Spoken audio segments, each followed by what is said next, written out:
Good evening from New York. I'm Chris Hayes. We've got some breaking news just now on the central economic policy of this Trump administration. In a huge blow to the White House and its agenda, and a big win, I would say, for everyone else, a federal appeals court has just ruled that Trump's sprawling tariffs are unlawful and invalid. Of course, the president has been obsessed with imposing his willy-nilly tariffs on Americans. In fact, it has been the central plank of his entire economic agenda. Now, it has been wildly unpopular. It's polling underwater. It is costing consumers and corporations billions and billions of dollars by the day.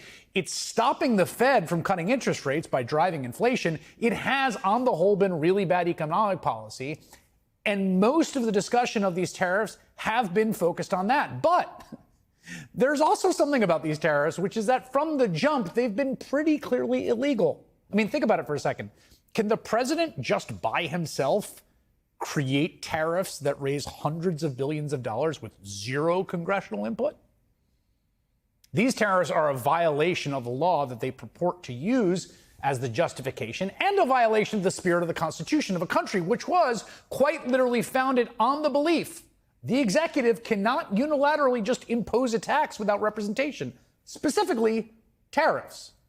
Now, the Trump administration has claimed that its tariff regime and the reciprocal tariffs that it has, and those on China and Mexico and Canada, that those are an emergency measure under a 1974 law, and that made it legal. Well, when this was challenged in a district court, the district court judge said, no way, this does not comport with the law. So the Department of Justice, acting as Trump's lawyers, appealed. And now, just 20 minutes ago, in a huge development, an appellate court has just upheld that ruling 7-4, the federal appellate circuit, saying it is illegal. All the tariffs you're citing are illegal. The emergency you claim is not a valid basis to break the law. Neil Katyal argued this case on behalf of the plaintiffs who just emerged victorious. He previously served as acting Solicitor General of the United States, and he joins me now.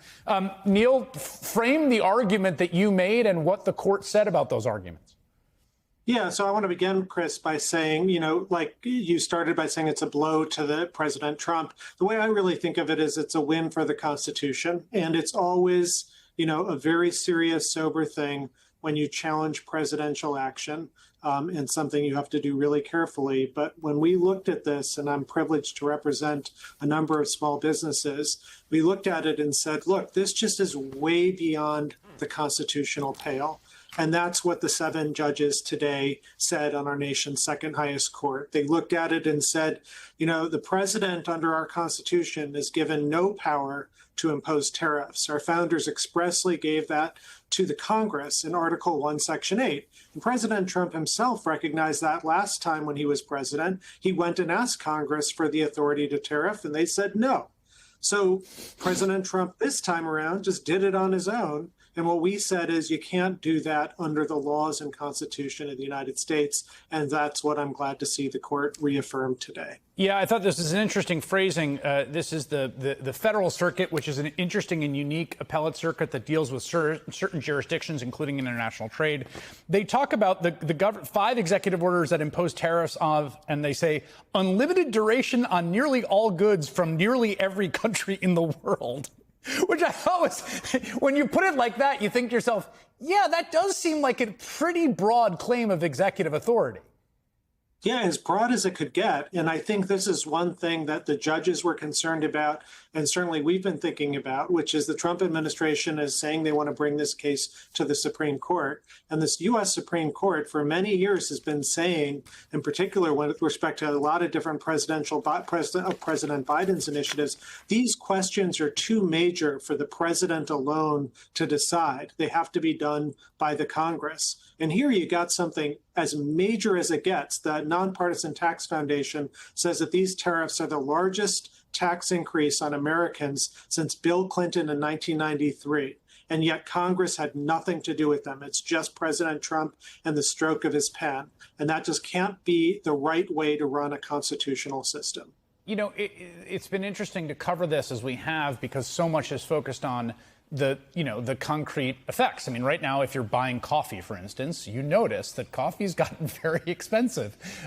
We don't grow a lot of coffee in the U.S. There's a little bit in Hawaii, but we import a huge amount of coffee. That coffee is being tariffed.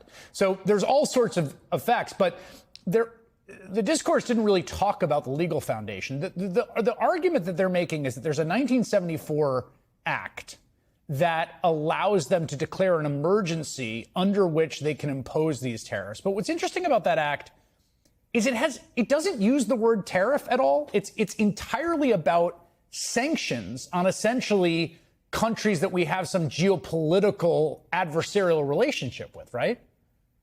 You're exactly right, Chris. You're doing excellent lawyering. I suspect it's in part due to your spouse, who's an amazing lawyer in her own right. But that's exactly right. The government is saying, in this case, the Trump administration is saying that in 1977, Congress passed a law that gave the president emergency economic powers. And the court today said, yeah, that's true. There's only one problem with that. That 1977 law says nothing whatsoever about tariffs. No president in the 50 years since that law was passed thought it had to do with tariffs. And as I said a moment ago, even Donald Trump didn't think it had to do with tariffs, because the first time around when he was president, he went to Congress to try and get the tariff authority that he's now asserting. And Congress said no. And I suspect, he's worried Congress would say no if he asks again, for all the reasons that you were explaining earlier. One of the things here, and I want to read again from this decision here, that this is the sort of core of the holding. For the reasons discussed above, we discern no clear congressional authorization by IEEPA, that's the 1977 law for tariffs, of the magnitude of the reciprocal tariffs and the trafficking tariffs.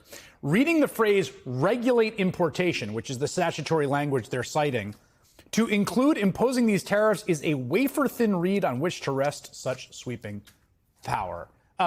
How confident were you about winning this case? I mean, you obviously had the lower court on your side, but also courts have been fairly deferential to presidential declarations of emergency powers. Yeah, no, when you're challenging presidential action, if you're the president facing these challenges, you almost have to try to lose the case. It's like failing kindergarten. You got to try. But I think that's unfortunately where we were here. And that's why, I'm privileged not just to represent this myself, but with a whole group of very conservative folks. The Liberty Justice Center is the entity behind this, a libertarian organization. Judge Michael McConnell, a very prominent former judge, very conservative. It's not, this is, when you get to something like this, Chris, the Constitution is not political. It's a bipartisan document that speaks to all of us, and it sets certain ground rules. And one of those ground rules was enforced today. The idea that the president on his own can't tax the American people. That's what King George III tried to do. We had a revolution about that. Yeah, final question for you. I think this is probably, we're not at the Supreme Court yet, but probably the most significant ruling in restraining assertions of power from this president since what happened with Kilmar Abrego Garcia, which did go up to the Supreme Court. The big question is, how confident are you? The Supreme Court's almost certainly going to take this up. How confident are you there? So I'm very confident in the merits of our argument, Chris. I think it is, rock solid, extremely strong.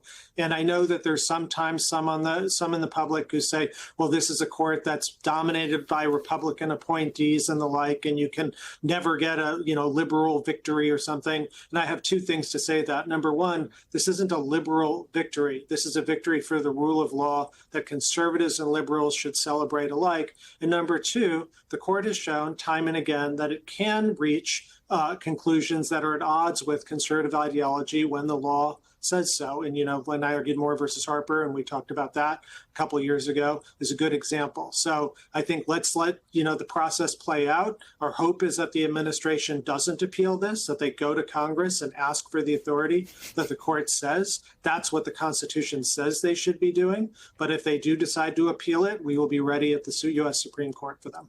Stephen Miller just posting on social media, the judicial coup is out of control. Those are his words, presumably in response to this. Neil, thank you so much. This was a last second coming to join us in this breaking news. I really, really do appreciate it. Have a great weekend.